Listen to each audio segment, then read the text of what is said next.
Hello, and welcome back to episode 11 of Overdetermined's Elden Ring lore through. Last episode we met Patches.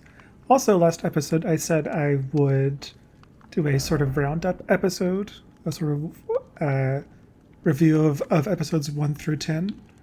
And this is not that. Mostly because I just really wanted to play Elden Ring. I'm having a lot of fun moving through this world. And so I wanted to keep doing that. I suspect that at some point we will eventually do a... Oh, what's the word I want? Review episode, I suppose. But today is not that day. How many flasks do we have? Oh, so many. Okay, we're so good. This I expect will be a shorter episode, because I think we're just going to go here. What if these lore through episodes were actually like 30 minutes long? Maybe that's what needs to happen in order for me to play the entire game at this pace that I've set for myself here. I didn't comment on these spirit jellyfish when I was here last. Or maybe I did, I can't quite remember. They're strange looking. They appear to be floating through the air as if it's water. I believe they tend to show up where there is death, of course, and here in the lands between, death is everywhere.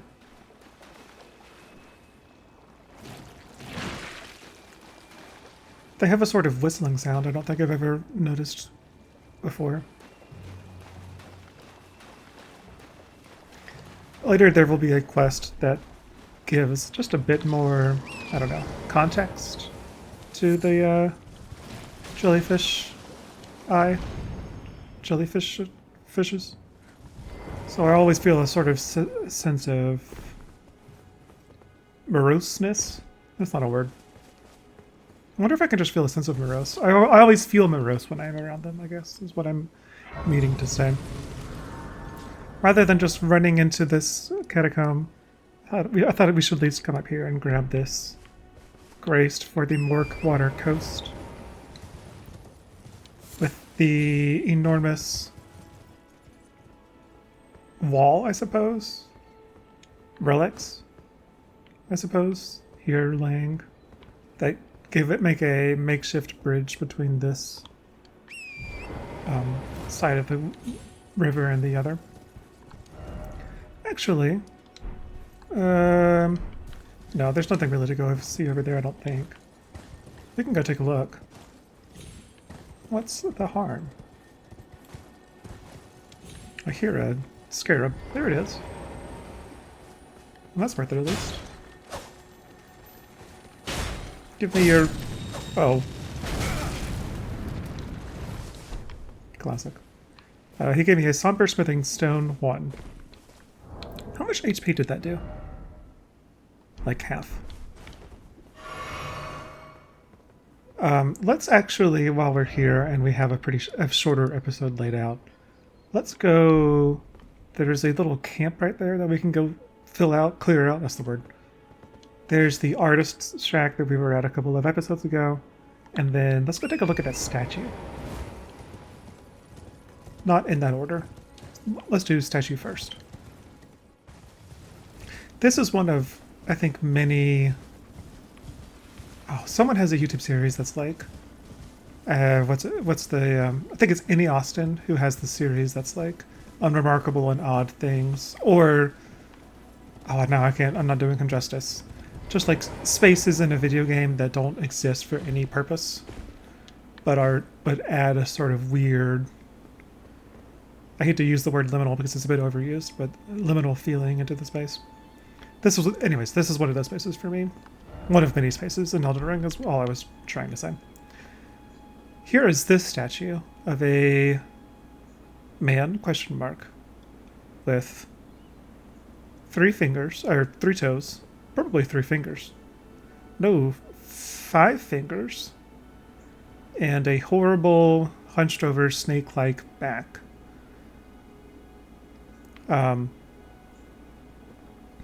With a little thing of incense in his hand that where if we had not discovered the catacombs already, we would be able to trigger him, and he, like a little stream of smoke, would curl down into the ravine, pointing us towards the catacombs, which are generally pretty easy to miss. As far as this guy's general vibe, though, like many of the statues that we've encountered earlier, he seems to be growing out of trees, or roots seem to be coiling up around him in a way that, like the other statues, it's hard to distinguish whether it is symbiotic or antagonistic. That's not the word I want, but you know what I mean. Whether he wants these roots or not. He also seems so lifelike. I've never really taken the time to look at him. I suspect he is. I suspect he is an NPC model. He doesn't bleed or anything, does he? No. Okay. I've got a lot of good footage of him here now, I guess. So when eventually we go talk about death again in the Murkwater Catacombs, we will have that to talk about, or look at, I suppose. Let's go see if we can level up. I don't think I actually did that. Super can't. Oh, I must have spent my runes at patches. And I got a parrying dagger. Oh, which we can absolutely read. What's the best way? There we go. Let's see. It is a knife with curved handguards, designed to parry turning foes' attacks against them. For masters of combat who anticipate every enemy strike and counter accordingly, this weapon is all they need. I'm going to do something very ill-advised. Let's... Now, does this look cool? I think is my question. We can try... No, let's keep the great epee. Great epee. And we'll just try this out for a little bit. I've just made the connection that this grace is meant to be your spot that you respawn at, right next to this little fort with all these Kaiden warriors. Let's see if we can lure them out one at a time. There's one here. Some wolves over there. Uh-oh. Ooh! Why am I fat rolling? Oh.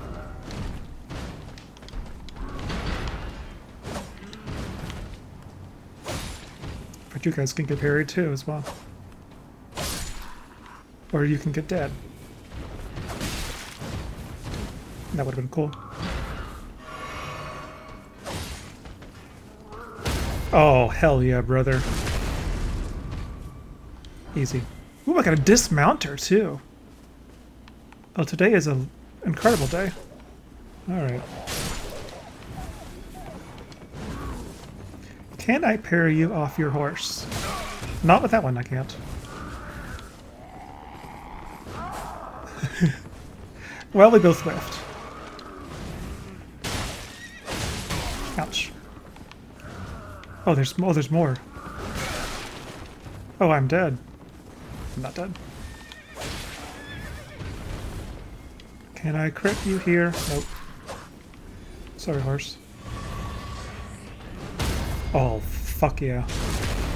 I don't know if I've ever said fuck on this Lord through before. Oh, that would have been sick. Come on. What the hell? There we go. Alright, Wolf. It's your turn. And for our reward, an Armorer's Cookbook, which is a record of crafting techniques left by an armorer who served the great General Radahn. Contains knowledge of dealing with rot, the application of fire in particular. We get fire grease, drawstring, fire grease, and fireproof dried liver. Yeah, none of these really have any lore around them. And their descriptions, at least. What do I need for this? Root resin and smoldery butterflies. Okay. Well, I'll never use it. Is there anything else? Is there something like up here? Got a beautiful view of Caelid over there. And I got some ruin fragments.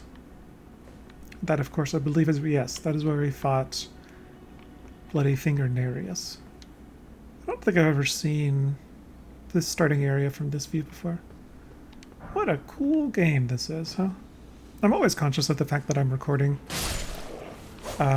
where I would be content just to sit and like look at a scene for like minutes. But that doesn't make for great shit. That doesn't make for great video. So instead I must keep it moving. But I still, even after on my 11th episode, I'm not really sure where that line is. Here we're getting to the Storm Hill, and we can see some more trolls up there. And I'm going to... We can hear them, too. And I'm going to instead turn around. Because I see an item over here, and I think that's just going to be... After this item, that's just it for this open world section, I guess.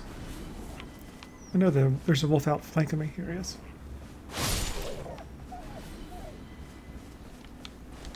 I wish they didn't cry as they died. I wish they'd make me feel better about killing them. Okay. Got a thin beast bones and a golden rune too. Oh, and a death. And some more thin beast bones. Let's look at the dismounter. This curved greatsword, wielded by the brawny sellswords of Kaiden, combines the blade of a scimitar with the heft of a hatchet. A difficult-to-handle weapon that demands much of the wielder's strength and dexterity. But, with practice and ability, it can serve as a versatile weapon, even on horseback. I leveled up strength up to 15 for the greater pay. I guess I shouldn't level up to 19 for the dismounter. How would it look? I guess is the real question.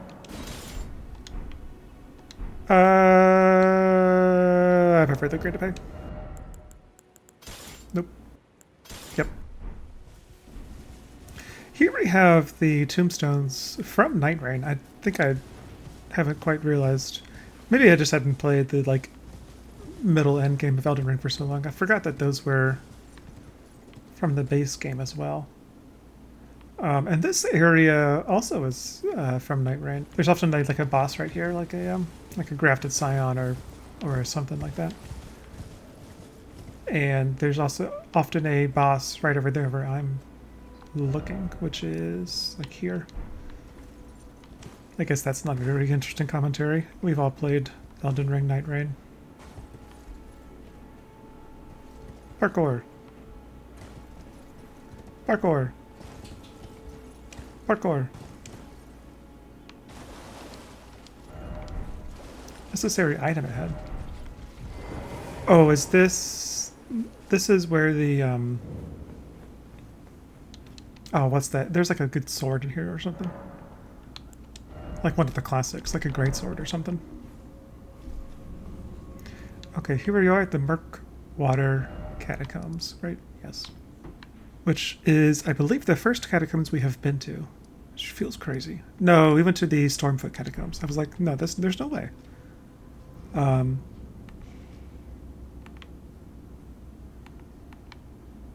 There's you, and there's you. Hello. Goodbye. Oh. I just hit Y, what is that? Y L1 because I've got the muscle memory of being an Iron Eye. I hate these guys. And these aren't skeletons. I sort of thought that they were skeletons in here. I was super wrong.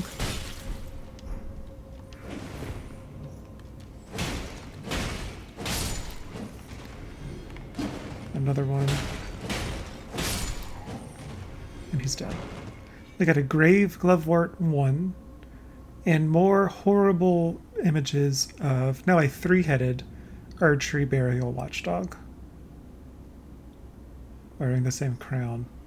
It makes you wonder if the indents that I was pointing out when I did that video were places where the other two heads had fallen off or been torn off. This one, these look have an expression of almost fear on their face. Maybe that's the same as normal. I believe this is true. I don't really know anything about game design, but I believe that these are just like sized down models of the same Erdtree Burial Watchdog that are then like frozen in place. The effect of which makes it like lifelike in a really, let's say, concerning way. Like I don't believe that these are real. Just commenting on the like ways in which the game design adds to a sense of uncertainty. Oh, this is a short one too, right? Yeah. All right. Well, this will be a short episode. Got some imps. We got a trap. Got a trap that hit me. Do it again. Do it again. A trap that hit the imp. I'm positive I'm overhealing. Maybe a lot. God. Okay, well. Yeah, I'm full up. Alright. Asshole. Oh! Shit.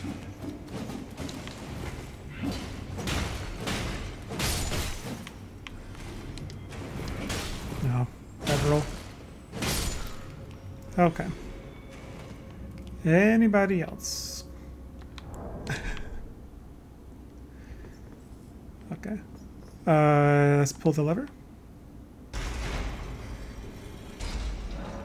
Somewhere a heavy door has opened. And let's grab some root resin. I didn't really comment on this dude during the last catacombs. A very, I mean, they're just sort of throwing all the different depictions of death into sort of one area, one game, one area, one, I don't know what the word is I want. But this does sort of remind you of Cameron with the lantern. If he was on like a boat, then it would be a perfect comparison. I don't quite know what his staff is meant to be. It looks almost like the pizza cutter weapon that we'll find much later in the game. This is not a enemy model scaled down. I think this is a unique thing. Also, again, with roots. Always the roots. Wonder if that means anything. Yeah, lots of people dying around here. People brand new to the game. How many flasks do I have? I have exactly one. Well, I believe I'm not finished with the... Yeah, there's more right there. Hello? I know there's one waiting. Is there one waiting? Yes, it's you.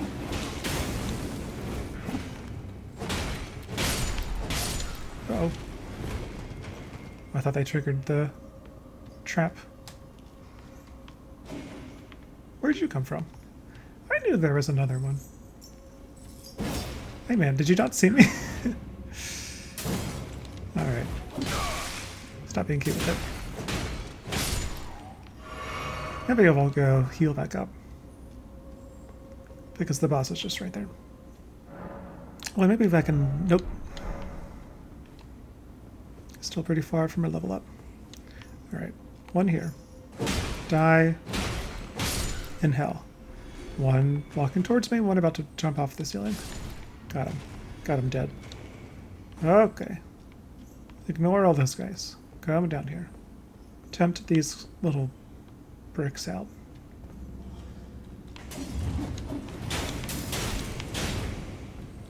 Heal up just in case. And where's the other one? Oh, found him.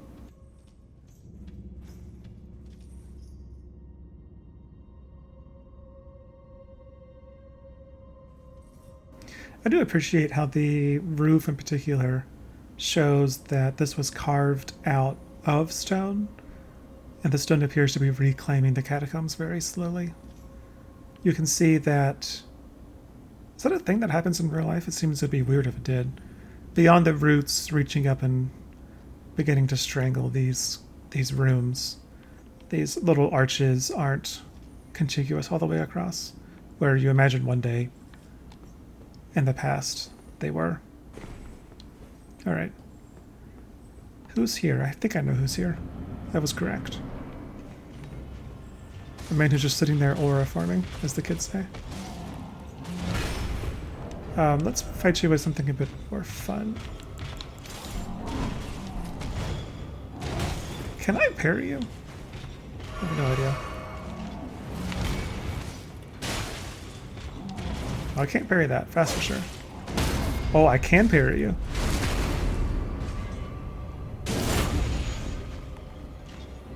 Well, I want to see your little moves.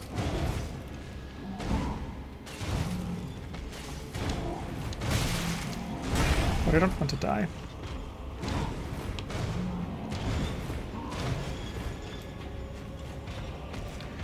He has a phase 2, I think, where he yells. So I'm going to say that when he yells at me, he's in his phase 2. Ooh. Oh, shit. Alright. There he is. In his phase 2. I guess it's just tradition that I die to... Look at those marks on his back. Die to every one of the bosses at least once. Excuse me, coming through. Fuck. And of course this man has resets to keep aura farming. Hello?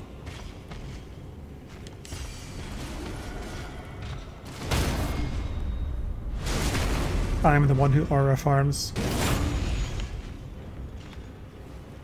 His hammers are very, have a pleasant sound to them. Okay, I'm at full. Ooh, I don't know about that game. I feel like I should have done it.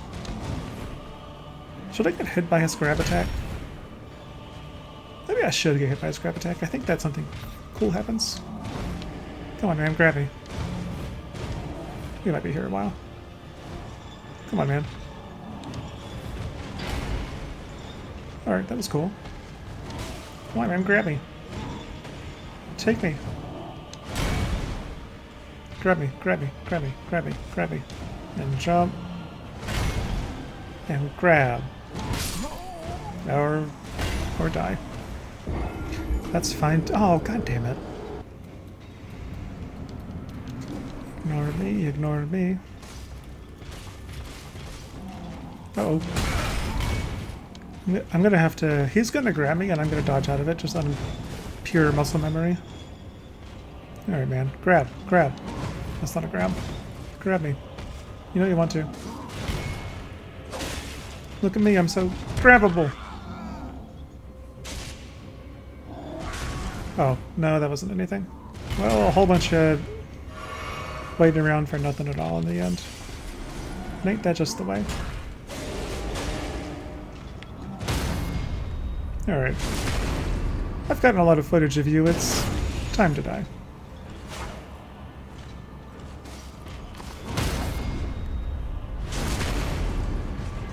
Is that it? You have any other moves that you want to do now that you're lower HP?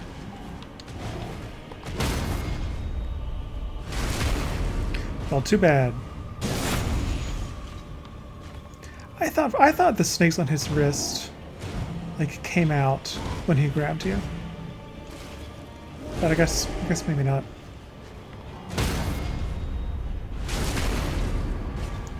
This guy's got a lot of health.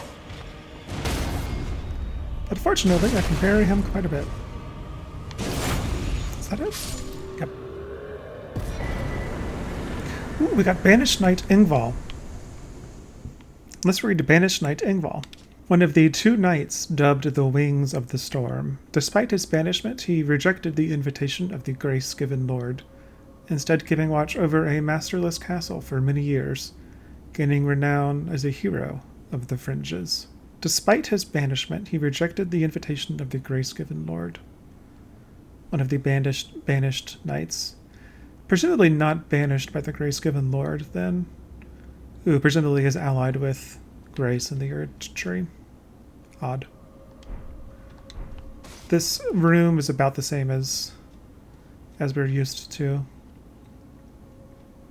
with these horrible bodies. In starker relief now, with the light shining in through those upstairs windows, which of course geographically makes precious little sense. I guess maybe you could say they're like here. Yeah, okay. Banished Knight Ingval takes 100 FP, and we have 82. So we will not be using Banished Knight Ingval anytime soon, but I do think I want to use a... I've stopped using summons a bit, but I want to get back to that. Alright, well, a bit of a shorter one, I think. I don't know how long I've been recording for. I don't know what this guy's called. It's because my head's not on. It's a gladiator of some kind. The world may never know, and unfortunately there's no way to find out. So I guess I'll just have to deal with that in the future. This is the Grave Warden Duelist. Like the Tree Sentinel, its design harks back to ancient Rome. It is based off of Roman gladiators in particular. I am extremely not an expert in Roman gladiators, but it seems to be inspired in part by the Morbillo. Note the similar helmet, coiled bracers, and no armor but greaves. The helmet design in particular is clearly based on Roman gladiator helmets. The parallel isn't one-to-one, considering almost all gladiators fought with shields and not twin hammers, but the inspiration is clearly there.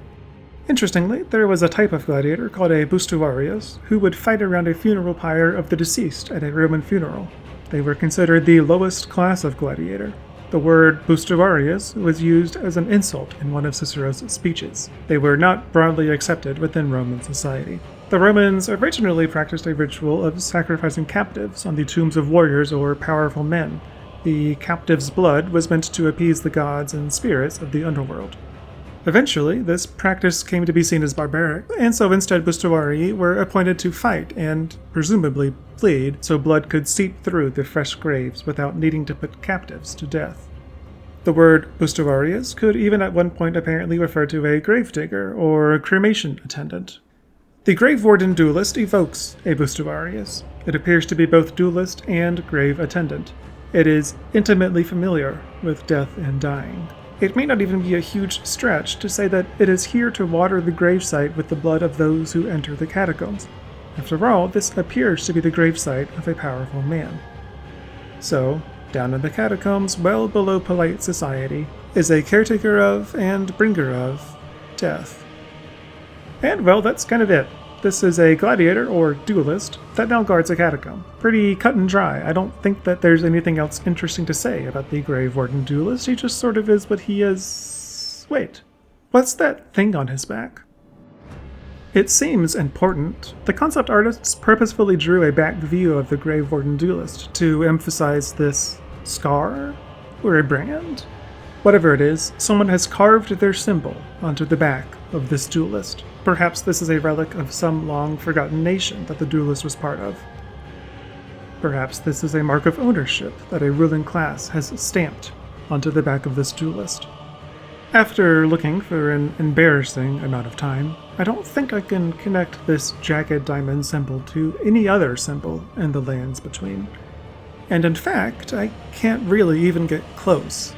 Elden Ring generally has a very round shape language. Even symbols with hard angular lines are mediated by softer, more ambiguous curves. There actually aren't all that many straight jagged lines like this in the game's various symbols and shapes. So far as I can tell, there are only two contenders as to what this scar could resemble. First, there's a trellis-type pattern behind the Elden Ring itself. This is sort of a close match, but not close enough, I don't think. If this were a true connection, we'd expect interior lines as well, but the diamond seems purposefully empty. Second, in the opening slideshow, we see a very similar image, a scar on Godwin's back that curses him with death. Maybe that scar is related to this Warden of Death. Still, that mark of death on Godwin's back is decidedly more circular than the mark on the Duelist's back. This mark could plausibly be some odd combination of the trellis and the mark of death. Godwin's bodily assassination was obviously unsanctioned by the ruling order. Perhaps this type of a mark of death that instead sort of resembles part of the Elden Ring is permitted by the ruling order. If we step real quick into the speculation zone, you could maybe kind of somewhat make out the imprint of something resembling a trident, or something with 3 prongs, underneath the brand. I'm not sold on trident, but I also don't have a better idea, especially because that symbol appears not to be present on the concept art. Perhaps the scar is just a huge X that was cut over what once was a religious or cultural symbol, like the state's equivalent of squiggling something out because you don't like it and you don't want to see it. Perhaps these duelists are former members of a defeated army turned slave gladiators who, like the Bustiari, were forced to duel each other to facilitate some dearly departed's return to the Erdtree. Even if we leave the speculation zone, it's a relatively safe assumption that these were once gladiators. The brand makes me think they were slave gladiators. I mentioned before that perhaps this was a sanctioned mark of death. Maybe this mark of death grants undeath to the body of the wearer. That would be useful for a gladiator, after all, and even more so to one whose purpose was to spill blood on the grave sites of more important men. In real life, while gladiators were violent, they actually usually did not kill each other. Most left death up to the fates, and boasted that they did not hurt anyone. While the occasional death happened, gladiators who did murder their fellow gladiators often later found themselves in fatal fights with other gladiators looking to avenge the death of a friend. That's why they were largely naked. They were very often not actually fighting to kill, so heavy armor wasn't necessary. And the lack of bulky armor facilitated both finesse and showmanship, and heightened the drama because people could see you bleed. So with all that context, we could imagine the duelist as a historical parallel to Roman gladiators, except in the context of a world where a ruling theocracy has the power to render someone effectively immortal. So perhaps duelists in the lands between actually did fight to the quote-unquote death, maybe even in service of someone else's true death, but all duelists involved would quote-unquote live to fight another day. They were former soldiers of a defeated army who were branded, were forced to serve as slave gladiators, and fought and died and fought and died and fought and died, all for other people's funerals. So then, what's he doing down here? Perhaps it's just that an individual who bears such a close association with death is one who should guard catacombs. Perhaps it's a sick joke, and the duelist, after retiring from gladiatorial life, was forced to work to facilitate the glorious return of individuals to the Erdtree, while itself never being able to return to the Erdtree, as long as it is marked with that curse of undeath. No one ever said the ruling order under the Erdtree couldn't be cruel. So, as it stands there and farms aura, as the kids say, I wonder, is there any sliver of its subconscious that remembers what it was before the Erdtree and before it was branded? Does he remember hearing the cheering crowds and wondering which of those cheers were rooting for him?